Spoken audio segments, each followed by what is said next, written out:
Welcome everybody. How you doing?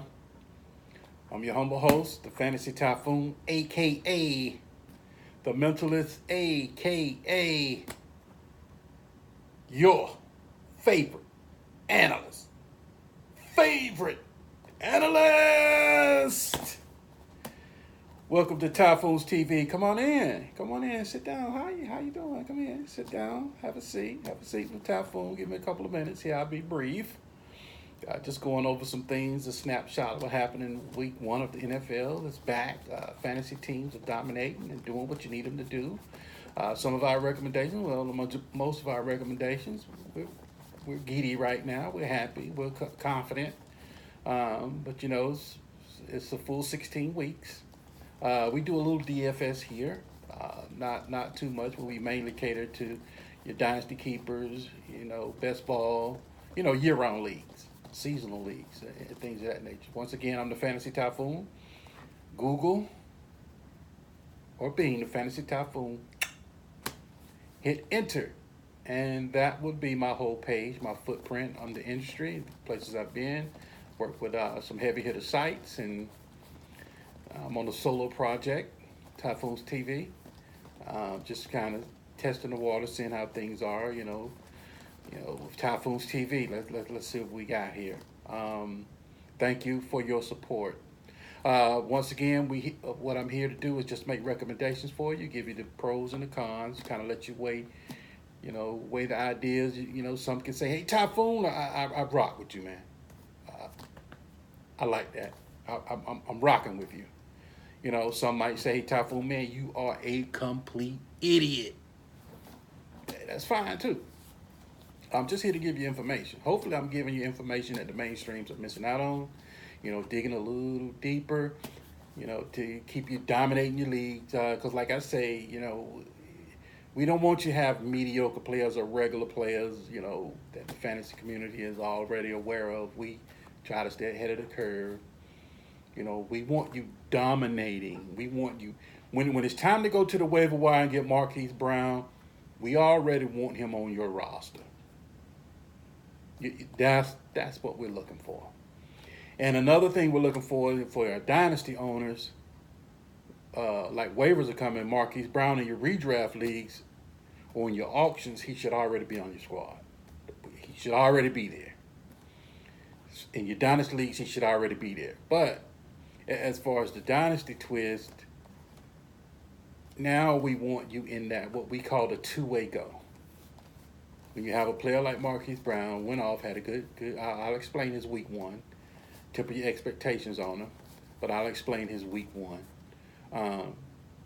Now, like I was saying, for my dynasty crew, and you already have him on your roster, I want you in that two-way go, because now his price is on the rise. That's what you want. You want assets here going this way, and you want to be selling on assets that's going this way. But you got to be ahead.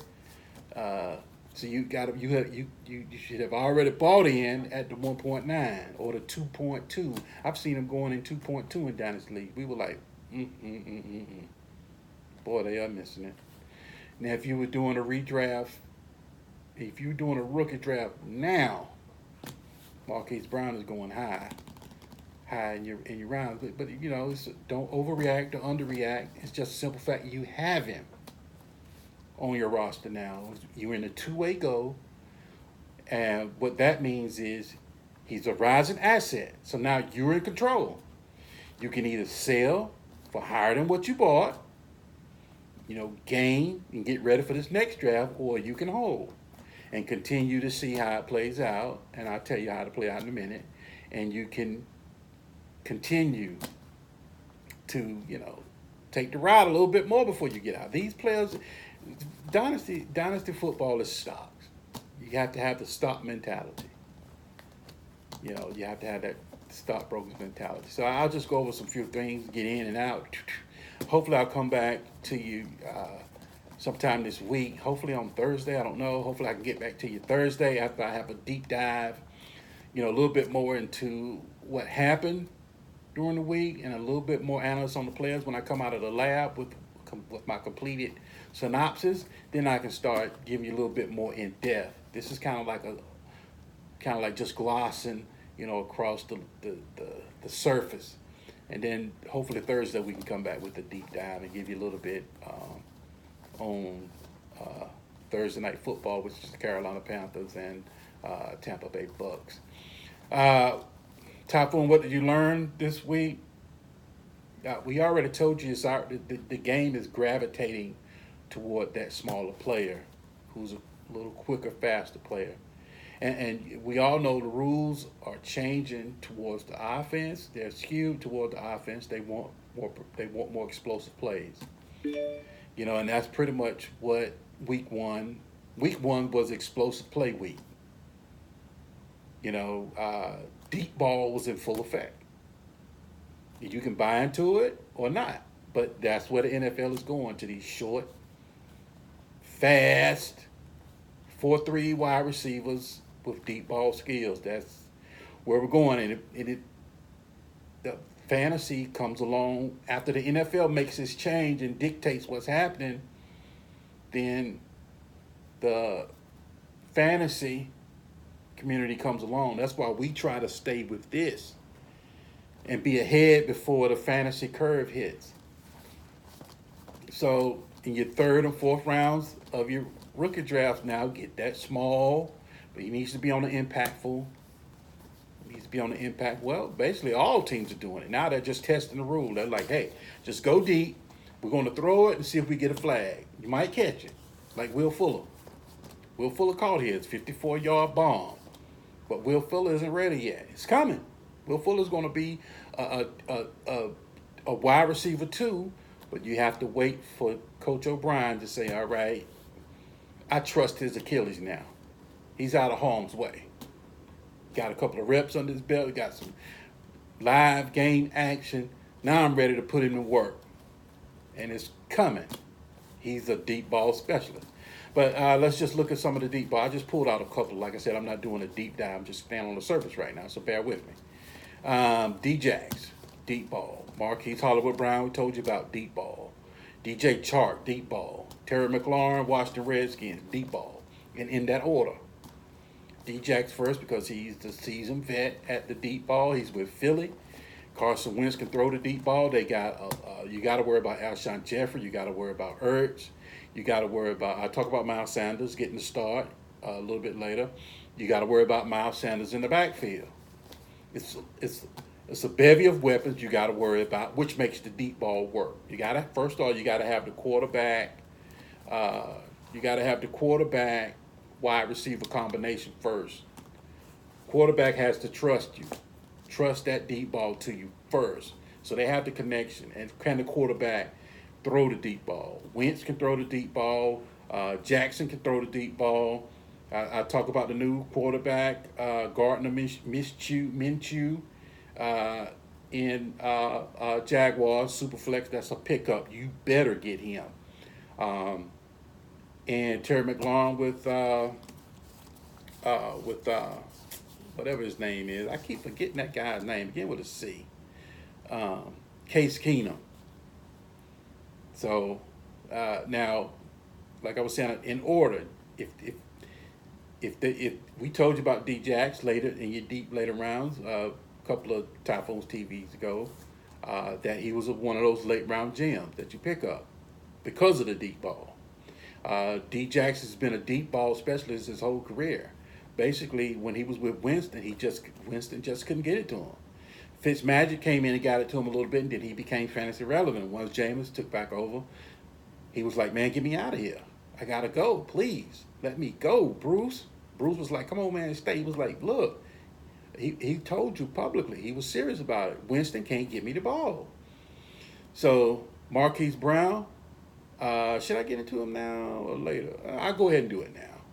Now, what we told you about Marquise Brown is they're in a run-first offense. And I was surprised to actually see Harbaugh actually bring in exactly what he did in college. He was running the same concepts in college as far as the deep ball. So he's comfortable.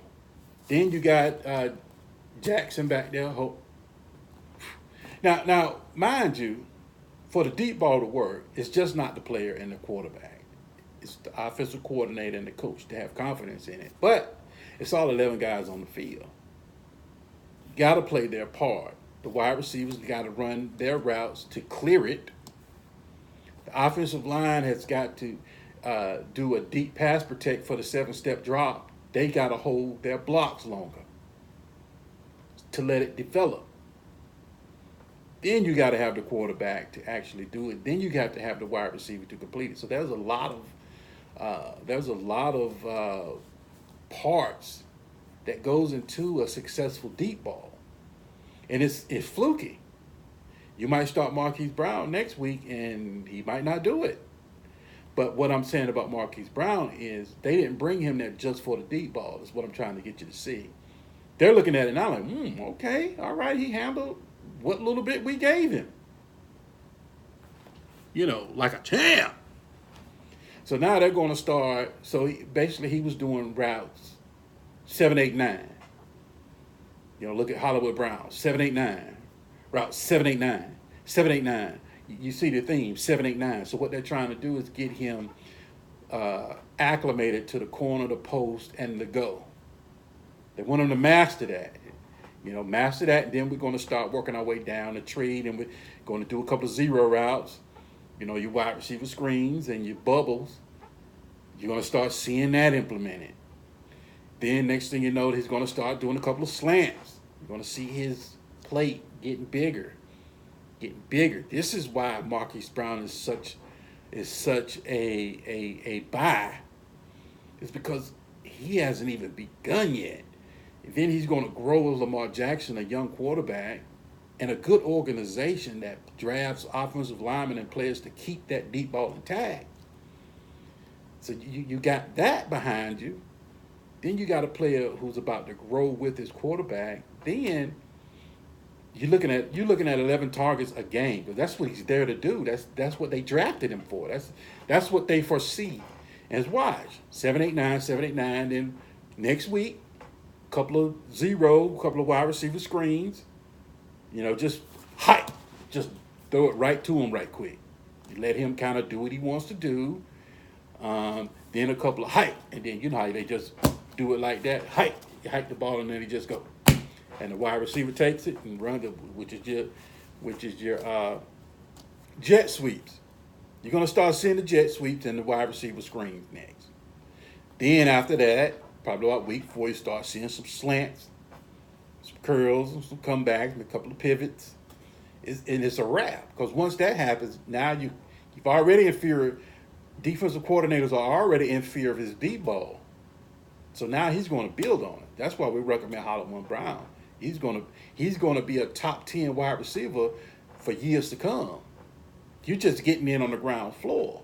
That's what he's there to do. Now you got your DJ Chark. He's a little bit more. He's taller than Terry McLaurin, so that's why I gotta put him ahead of him. Now that was some more deep balls. You got your Philip Dorsett and your John Browns, and we'll get into that a little bit on maybe on the next one. Then you got DJ Chark coming up, who we liked last year. It just took him a little bit of time to develop. So he's raw. So he's just really getting his feet wet right now. So if you want to temper your expectations on somebody, Chark and McLaurin are ones. If you got the room and Dynasty, go ahead and pick them up and kind of hold a little bit. But during the season, you'll find better options than that. But your D-Jacks and your your Hollywood Marquise Brown in your redraft leagues, you can go ahead and pick those guys up. Another thing that I noticed, without the preseason work, defenses started out strong and then they got winded. Looking at your Philadelphia. They started out strong. Washington started out strong. Went in at halftime, came back out. It was a whole new game. Washington's defense got winded. Look at what we told you about the Arizona Cardinals. Quarters 1 through 3, garbage. I mean, complete garbage. Quarter 4 in OT, they came alive a little bit. You're like, okay, there's something here, for the simple fact that Matt Patricia blew the game, and on top of that, defense got winded. Those guys was gassed. So then the offense started coming alive. Like we told you, that Arizona Cardinals offense is a trial. If you got to take somebody, we told you we would take Duke Johnson. I'm sorry, we would take David Johnson, and that's it. Don't touch nobody else. Let your league mates take them, and then while you sit back and watch the trial. And in 2020, excuse me, then you can come in and take your chances. Don't trade for anything on there right now. Don't. Matter of fact, we highly recommended you on the last Typhoons TV number 7, is that you kind of lock your rosters right now. Don't make any moves on Fool's Gold right now, because it was the deep ball ruled the weekend. If you didn't have a deep ball specialist, you pretty much had a bad week. You got whooped by the deep ball. So you either die by the deep ball or live by the deep ball. So as week 2 comes in, just think week 1, the first 8 offensive snaps, Bill Belichick ran 5 different running backs. So everybody's getting the feel of what's going on. So, be patient right now. I'm 0-2 in Dynasty, and I just blew the doors off in redraft because I got those Hollywood Browns, Chark, I got McLaurin, and I got Djax all on one team, all on a redraft. I was just killing it on those late round guys. I was just picking those guys up. I got all those guys. And I had McLaurin on the bench, Chark on the bench. I started Brown and Djax. So I got those, but Chark and McLaurin is on the bench. And I tell you the truth, I don't know if I can trot them out there. I can't trot. But Tyreek Hill went down, so Chark or McLaurin is one I gotta replace with. Now I'll go Chark over McLaurin going forward. But the thing I'm trying to tell you is those teams got winded. Mainly your defenses. That's why you see a tale of two halves. Defenses got winded. And then, looking at Patricia, yet again another Bill Belichick protege, he's going to fail. It's a fail. That's a fail.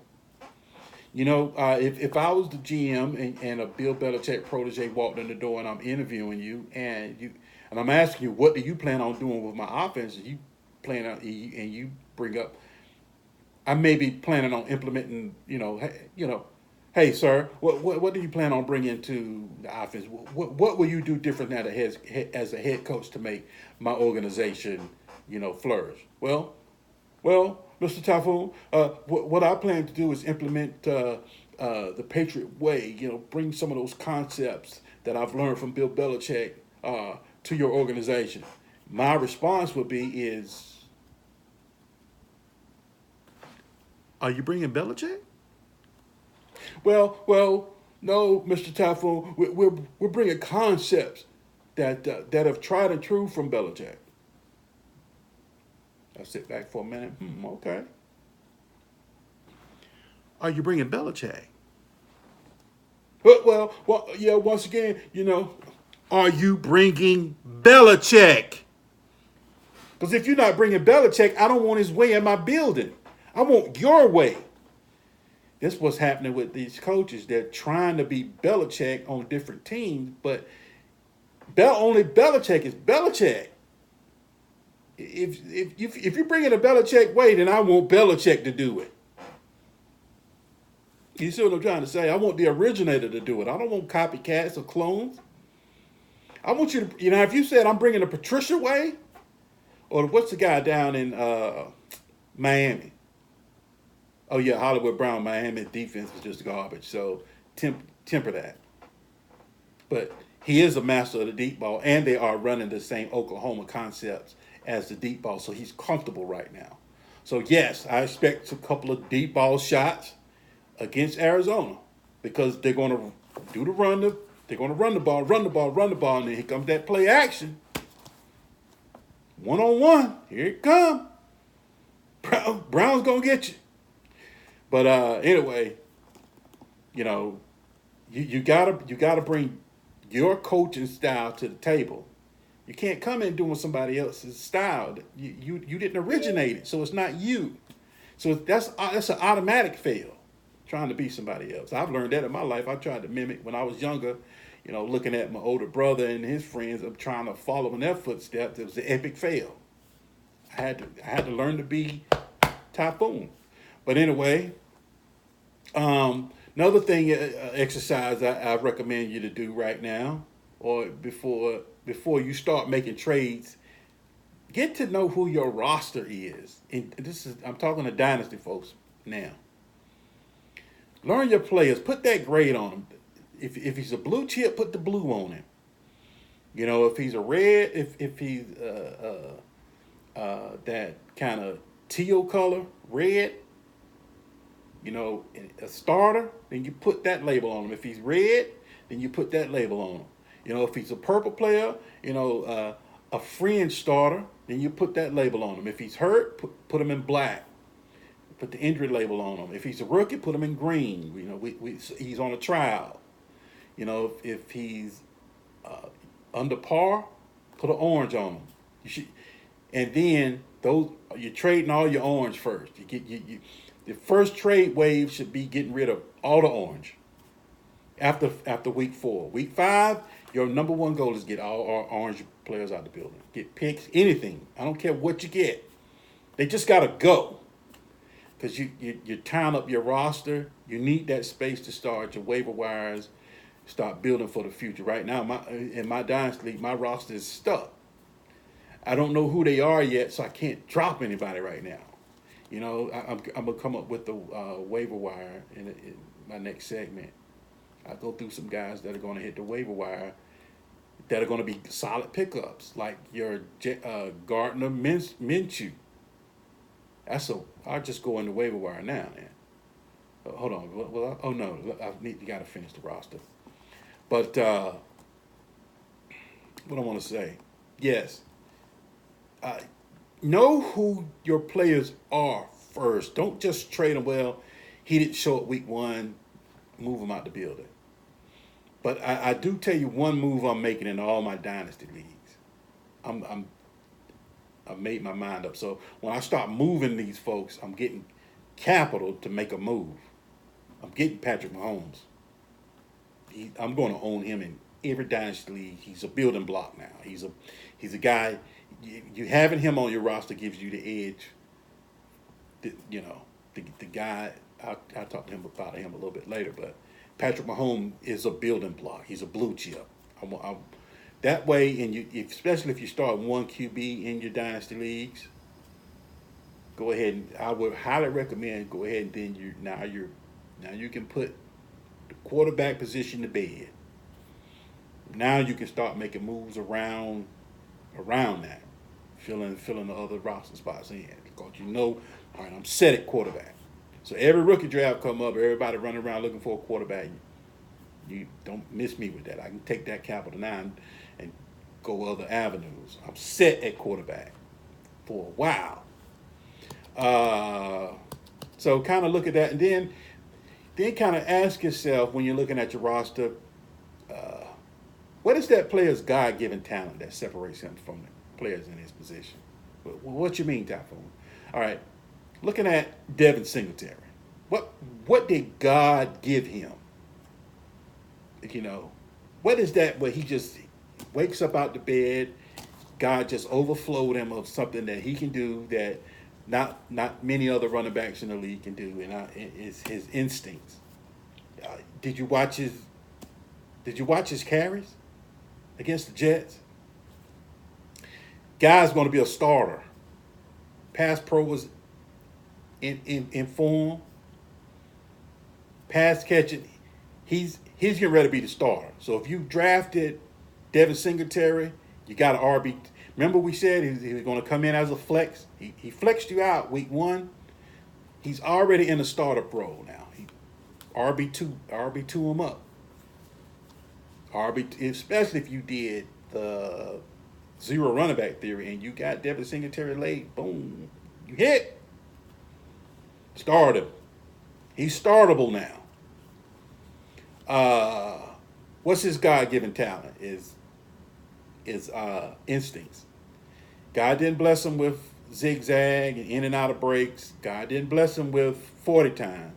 But what he made up for all that is to keep him as a top 15 running back in the NFL. God gave him an overload of instincts for a running back. It's insane because when you sit back looking at his film and you watching him run, you think he should go through the D gap. He sit. Oh my God! It's just I'm just sitting there looking at his week one performance. Like, most folks looking at it like, oh, he's slow. Da da da. I'm sitting there looking like he found it. He took a no play for 26 yards. I'm sitting there like, wow. But then you look at Alvin Kamara. I just go through a couple of them. Alvin Kamara, you're looking at him on your roster.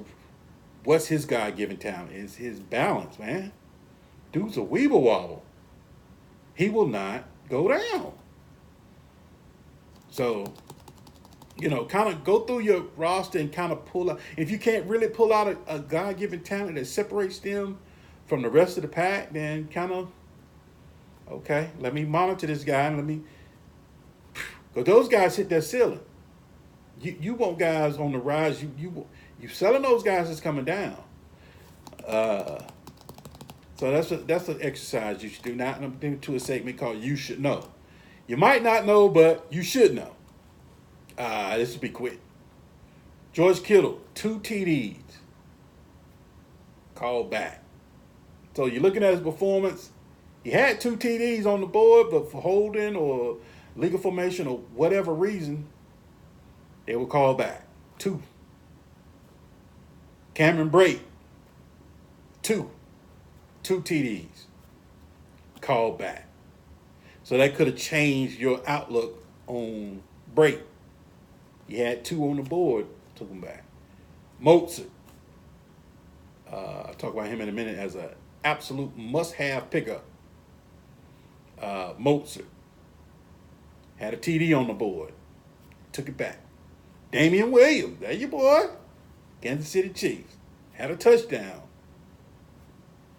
For some reason, the flag hit the ground. He took it back. And I'm going to tell you, boy, this next guy, I'm going to tell you, man, that Miles Sanders. Box score, if you box scored him and you just looking at that, it's going right over your head. You sit back and watch his gracefulness, especially on his TD run, where he came over and got in the open field and did that shake down and get off to the side and high stepped into the end zone. Flag, they called it back. It was a beautiful touchdown, but it didn't count. It got called back. Plus, Miles Sanders started the game. Plus, another thing you're not paying attention to, pass protection. Oh, yeah. Miles Sanders is getting ready to rock and roll. He's far long ahead than what I anticipated and of course, what the coaches anticipated. He's getting ready to get more action. He's rising. Folks, this is how it's done. I'm sorry. Odell Beckhams of the world, they come in and give you that immediate wide receiver 3 production. I'm talking about top wide receiver 3 production. Man, those are rare. Saquon Barkley's are rare. Josh Jacobs came in and he's putting it down, but he's not doing it like Barkley was. But if you drafted him 1.1, you're not upset. That's what you want. 2 TDs, and that's exactly what you wanted. Everybody in the industry knew he was going to have every down workhorse duties, so that's not even nothing new. He's doing what you thought he would do when he did it. So good. Now your Miles Sanders, everybody looking at it's the backfield. Talent rises. He's rising out to Phoenix, and pretty soon it's going to be All of it's going. He's doing everything that you wanted him to do to earn the every down back role, and it's coming. Dude is, boy, that run. But if you look at the box score, you're gonna be like, nah, I don't want Miles. You're gonna keep moving, but we're telling you, it's about to happen. It's gonna happen. Another guy. Well, that's all for the TDs called back that I could really find. Like I said, I didn't do a deep dive. I just kind of went through, what I saw. Some guys looking good going forward. We already kind of touched on Patrick Mahomes. That's a building block. That, woo, wee, Cowboys fan, baby, woo, woo, wee. Boy, those. I now know it was against the Giants, so we play the Redskins next. So, but it's still, boy, that was beautiful. If you own Amari Cooper, boy, is it going to be a huge year for Amari Cooper. That's wide receiver 8. When it's all said and done, that's wide receiver 8. Ronald Jones. It's coming. He. All I want you to do is just show me more than what you showed me last year, or show me more than what you showed me in preseason. That's all I asked for. Show me some improvement. Now Ronald Jones is getting to the point now where he's getting the ball. He's coming through the line of scrimmage like this. And he's getting to the second level. He's doing more, he's coming more David Montgomery than he is Jamal Charles. Meaning, he's getting the ball handoff. He's coming through that first wave through the line of scrimmage like this. And he's not, when he gets to that second level, he's not juking and getting that extra 15 yards, maybe going to the house. He's running into that linebacker or into that deep safety that's coming up in the box, the strong safety. He's kind of running into him at that second level. But he's getting past the line of scrimmage, which is growth. Now, when you see Ronald, I'm telling you what to look for Thursday night. Ronald Jones gets the ball, and he's come through the line of scrimmage like this. It's over. Once he gets comfortable to this, once he changes over from this to this,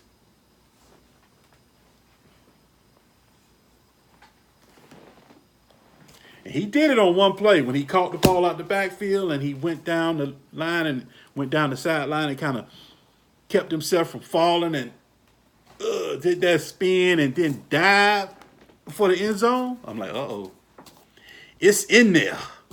That's all I want to see. It's there. It's in there. Sometimes that's all you need to see. That flash. It's there. That Ronald Jones right here. When you see that Ronald Jones right here come out, boy, a whole lot of folks gonna be shocked. Let's do this here. Like I said, I don't want to stay long. I just want to get in and out. Thursday, I want to kind of follow up. Now, I got some guys on here. Basically, what we had, it was kind of like shoulder day. With Tyreek Hill, Nick Foles, and Devin Funchess, all kind of like shoulder area. You go to the gym and it's shoulder day. It's kind of like shoulder day. Now, you got some guys may miss time. Nick Foles out. There's no may miss time. He's out. He's on IR. Bring in Gardner Minshew. 22 for 25, 275, 2 TDs. Oh, yeah, that's real. Oh, yeah, absolutely. Superflex, burn it. Superflex, burn your wire. Burn your waiver funds. Hopefully you got priority on it. You got to get this guy. Get this guy. He might be. I'd rather take a chance picking him up for free on the wire. And then when the waiver wire is open and kind of filling your roster in now, a little bit later, because something else is going to get hurt and there's going to be another big guy next week. So pick and choose. If you need a quarterback in flex, don't pick him up if you don't need him. There's no need to be playing, especially if you have waiver funds. There's no need to be blocking opponents right now. Don't get too cute, like Nagy did. Don't get too cute. If you need a quarterback in Superflex, especially in your Scott Fish Bowls, Howard, gotta have him. Joe Mixon, I'll wait and kind of reply on him. Right before I just started, I kind of took a look.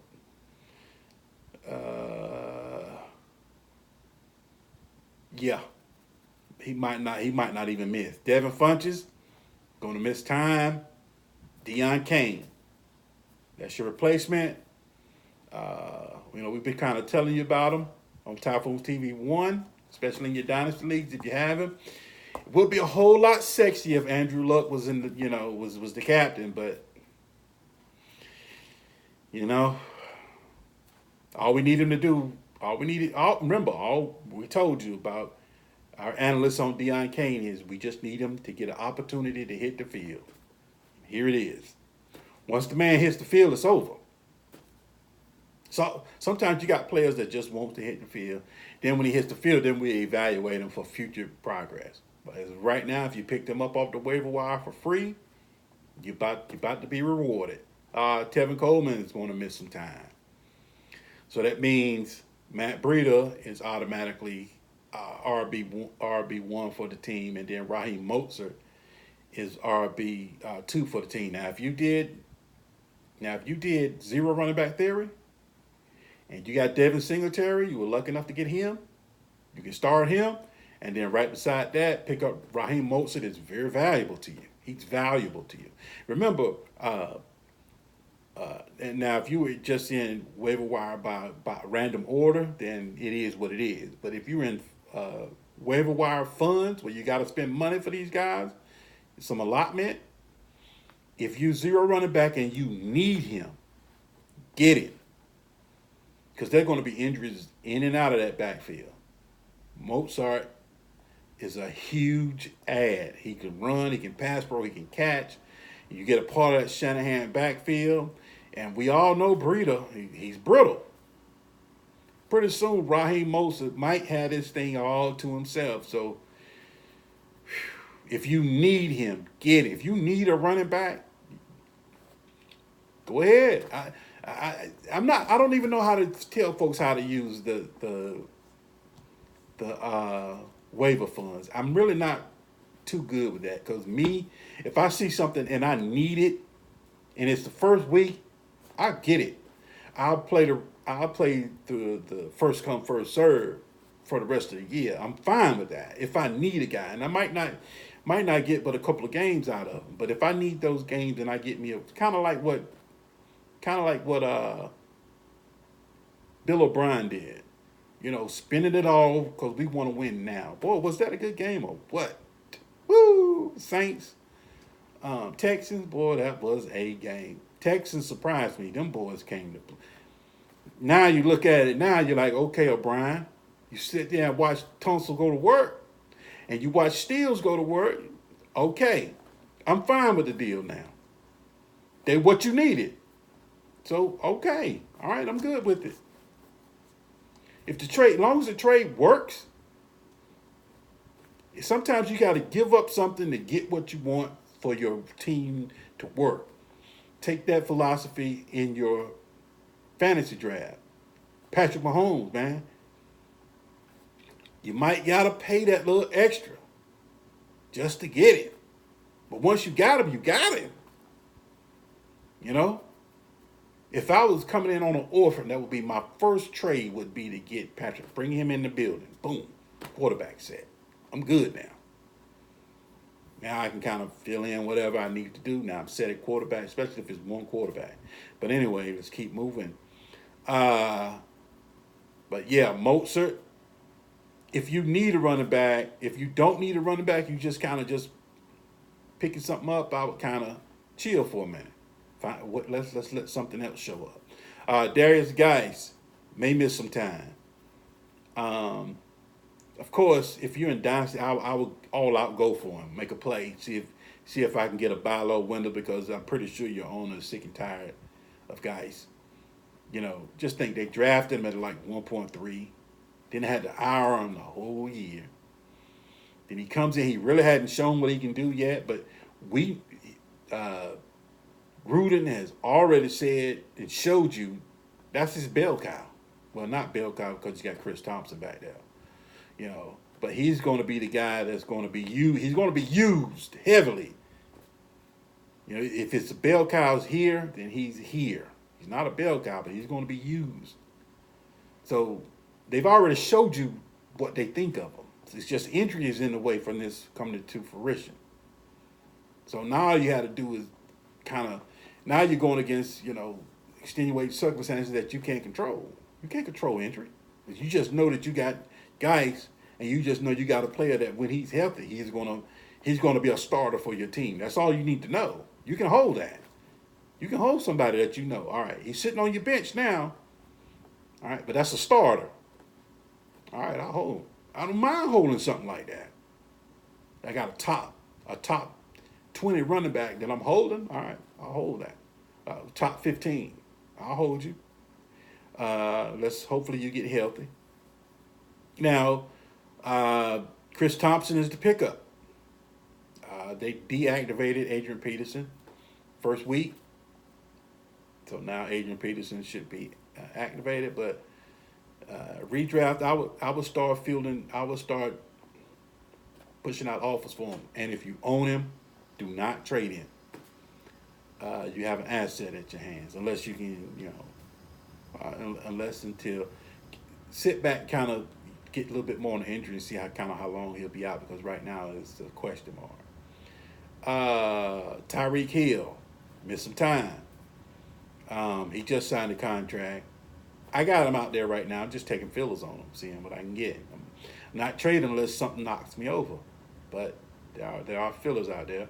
Word on the street is he's going to miss 2 weeks. Couple weeks is what they're saying. Dr. David Chao says probably should be about 8 weeks. So Sammy Watkins gets the bump. Mecole Hardman gets the bump. And, as far as that's concerned. Now, this is a new segment I kind of want to start, and then I'll go ahead and get out of here. I already talked a little bit longer than what I really wanted to. I wanted to be gone by now. I guess I'm long-winded sometimes. But get to this segment called Stay Woke. Wake up. You sleep. You're sleeping on it. And here's the question. I'll use a question this time.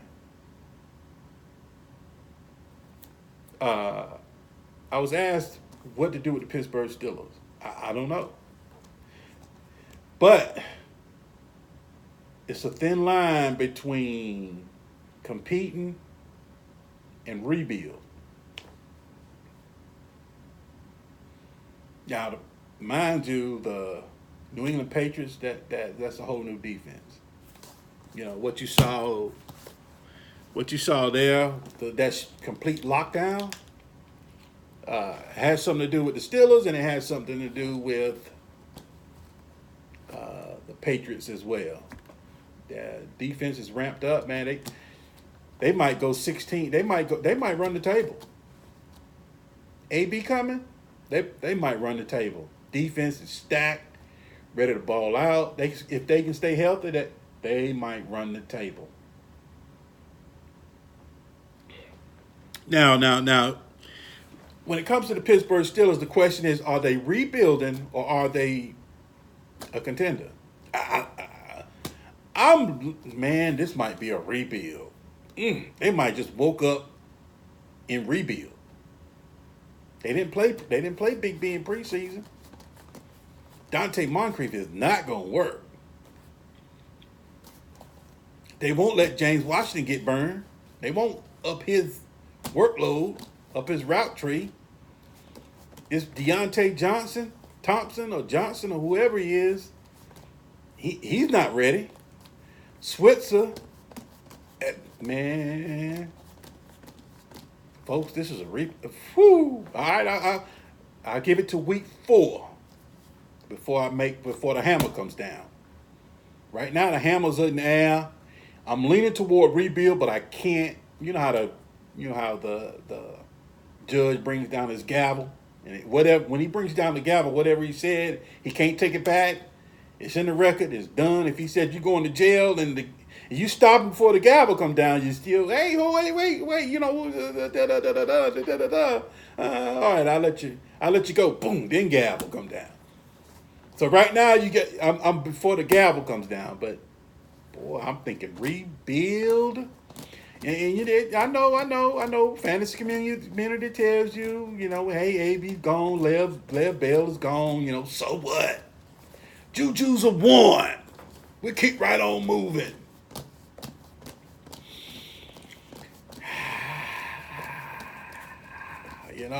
We got Juju and Connor. We don't need AB. We don't need Lev Bell. But like I was telling you earlier, AB is a blue chip. You don't find that every day. Lev Bell is a blue chip. You don't find that every day. You can't just replace that, man. Folks, you can't just, all right, let's bring in Juju. Let's bring in Connor. That's irresponsible to them. Juju is not AB. Connor is not Lev Bell. Period. Like I was saying, Juju is nowhere near the talent of an AB. Now, can he grow into it? Possibly. But as of right now, heck no. But, all right. This is what you're not getting from when you're doing Pittsburgh Steelers analysts. Folks automatically say Juju is the one, right? But everyone needs a two. The two helps the one just as much as the one helps the two. Remember, this is team. So when you're talking about player and you're doing player evaluations, remember we were talking about the marriage and Typhoons TV 1? It's a marriage. You're not only looking at that player, so you're not only looking at Juju, you're looking at everything around Juju. And not only is it hard for Juju to be Batman, it's even harder for Juju to be Batman without Robin. AB had Juju as his Robin. Believe it or not, helped AB. But AB mostly helped Juju. So now you got Juju trying to do AB's job he don't even have a Robin. Deontay Thompson, Johnson, whatever, is not a Robin. Moncrief's not a Robin. They won't even let Washington even get a chance to even interview for the Robin job. Switzer's not a Robin. McDonald's not a Robin. So in order for Juju to be that Robin, that one that you really drafted, first off, somebody got to step up in the wide receiver 2 spot. That's what's got to happen first. So Juju is in a kind of in a no-win situation right now. And you're not getting that nowhere. So in order for Juju to be that number 1 first-round pick that you picked him at, somebody's got to step up to be a distraction to help him do what he needs to do. So now here's my thoughts. Why I say stay woke is because now this is where I'm getting ready to go off the deep end a little bit. But we'll see how deep end I am. Now, all right, let's say they got the Seahawks next. All right, let's say they lose against the Seahawks, which I think they is. I don't know. See, I haven't really looked at the Seahawks and the Bengals tape yet. But it looks like the Seahawks barely won that game. If you're just kind of looking at the score from the outside, I need to go in and see why. You can always look at the numbers and see the outcome, but I go in and look at, oh, that's why they lost. Oh, that's why he does that. Oh, that's why I need to know why. But anyway, so now I can come tell you why. But all right, looking at the situation, looking at Big Ben, you got a future Hall of Famer on the line. You know, he's petty. He's already shown he's petty. He's already shown that he wants to protect his legacy. So he can't let AB win. That hurt him. Not only did the Patriots beat the brakes off of him, AB's in the house. You know? So that hurt him. So now the question was always, can AB stand without Ben, and can Ben stand without AB? AB's about to stand without Ben. I promise you that. Unless he gets injured. I ain't got nothing to do. Nothing I can do with an injury. There's nothing I can do foretelling an injury. I don't have no kind of crystal ball. None. I can't tell you nothing about who's injured and who's not and what's going to happen week 2 as far as injuries. I can give you an idea, but I can't I can't solidify injury on nobody. Neither do I even try to. Who wants to spend their fantasy football day searching for injuries? The heck is that? The heck kind of analyst is that? Looking through rosters, oh yeah, he's about to get hurt. Come on, man. I mean, you can do what you want to do, but come on. I don't want to surround myself with gloom like that. But you know, if something out there to do, you know, if it works for you, it works for you. But we're not doing that. I'm not doing that. But all right, so look at it. So Big Ben goes 0-2. Strong possibility. 0-3. Strong possibility. All right. 1-3. 1-4. Big Ben gonna get hurt. Now I'm not talking. I'm talking about as far as not hurt, injured. I'm talking about he's gonna fake a hurt. He's gonna have to remove himself from that 1-4 equation. You see what I'm saying? He's gonna have to remove himself from the field. Because you can't have an underperforming team on Big Ben's resume. We call it, in my community, we call it a punk out. This is not new. Folks have done it to protect their legacy. So if they go any shades of 1-4, you will see Mason Rudolph. And when Mason Rudolph comes in, who is he throwing the ball to? Say it with me. 1, 2, 3. James Washington. And he'll do that just by muscle memory. So if this ship starts doing this and continues to do this, Ben's getting off. Ben's getting off. You talking about AB leaving you hanging. Big Ben about to leave you hanging. I promise you that. Now, so you gotta,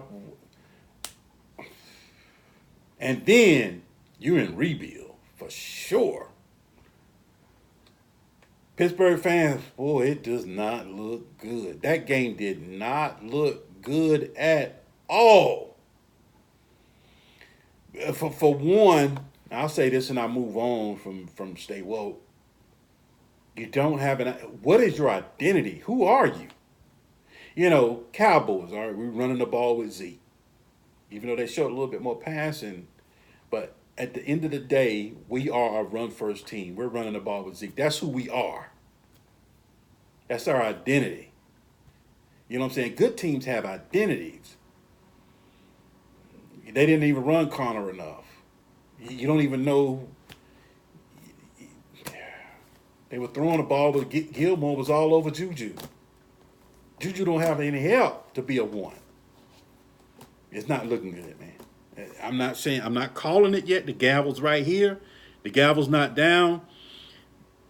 I'm leaning towards an all-out rebuild in Pittsburgh. They're going to hit the button. Could be a Big Ben retirement after the year. I'm talking about a whole new. Yes, AB means that much. So stay woke. What else I want to talk about right quick? Oh yeah, they lost Mike Munchak, offensive line coach.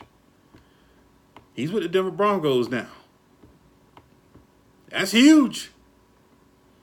Y'all know. See, y'all not paying attention to the. It takes a whole organization, all 53 guys on the field, to help make your player break out. It's just not your. Oh yeah, he broke out. Your player don't break out on his own. Like what AB said, it takes a village to raise a child. If the child is hot, he'll burn down the village for warmth or something. But that dude, wow. All right, let's go to Delaney Walker right quick. Let's see what Delaney Walker got to say.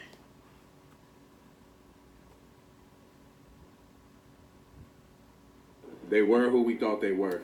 If you want to crown them, crown them. They still got to play football. And today...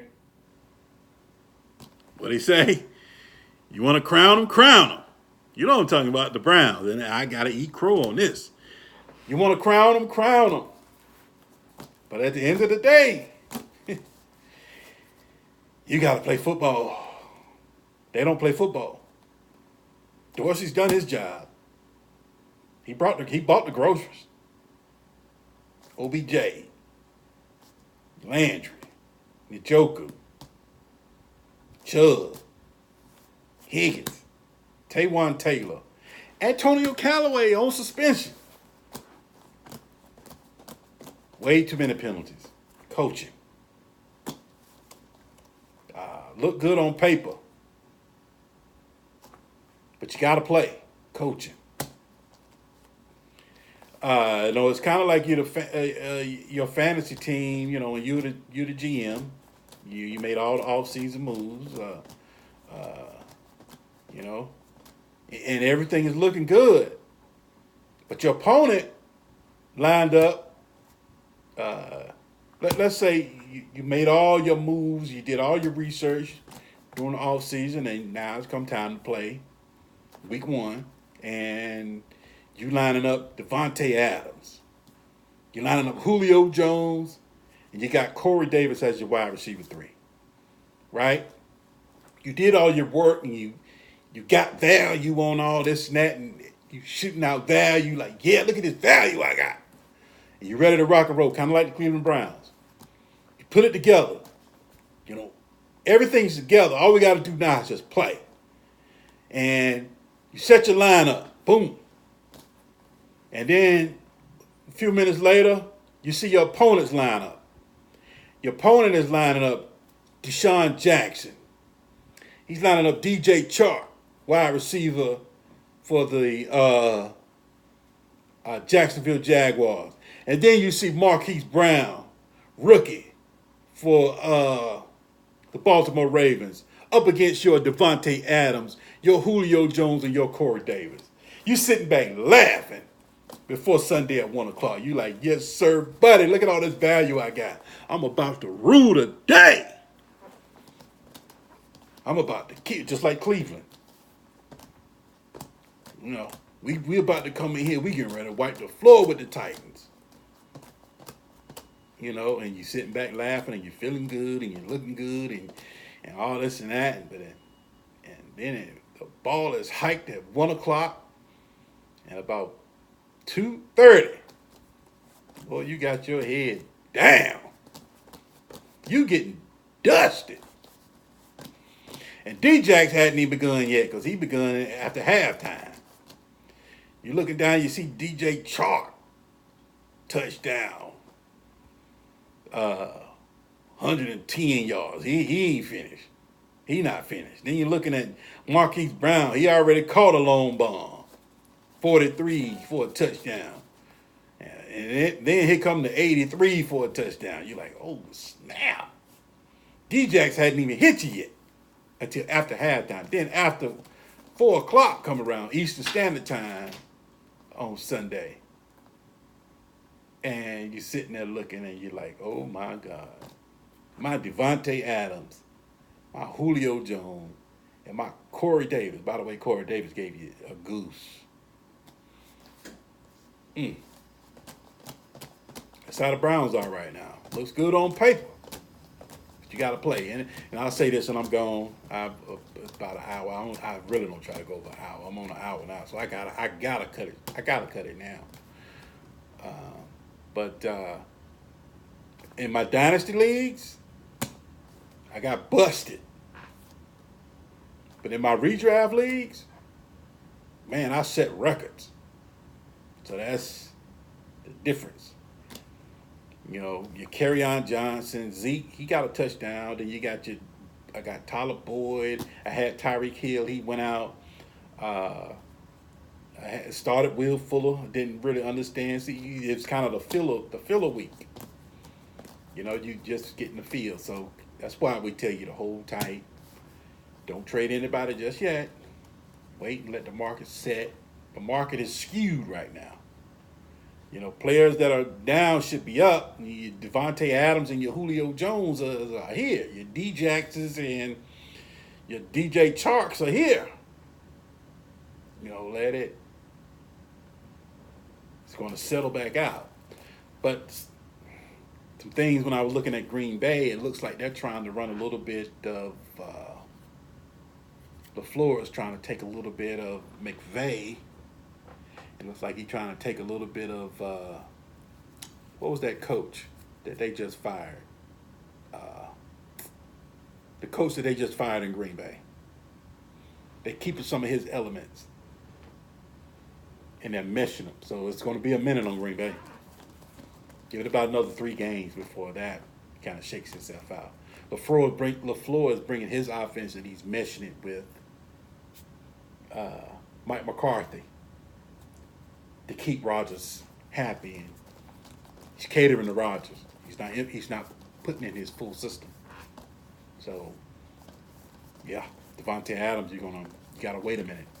I know you paid for him, but hey, it is what it is. But that's how it works, man. That's why we love the game. That's why we play the game. That's why I guess I'll start doing a little bit more DFS. I'll start branching out and testing my skills in DFS a little bit. So hopefully next year I'll be ready to do DFS with you next year. And during the off season, you know, read some books. That's how I get better. This year, what I'll be doing to get better also, when I'm watching games with the depth chart out now. So each player on the team, all defense and offense on both sides of the ball. Instead of charting the games like I used to, now I'm just trying to get familiar with each player, and then I'm going to grade them. And that way I have in my mind as I'm doing the podcast, so if I start doing special guest appearance and all this and that. So when I sit down, I'm going to have a ton of information just right here. Every player in the NFL, just like a GM, graded and reviewed and filed away in my brain. That's when I'll be ready to dominate as an analyst. I'll be ready to take that step into the spotlight. Be like, boy, that Typhoon, boy, he know his stuff. It was some hard work. But all right. Google a Bing, Fantasy Typhoon, hit enter. That's my whole page. Come ride with me. The Fantasy Typhoon, a.k.a. The Mentalist, a.k.a. your favorite analyst. Peace. Oh, don't just win, dominate.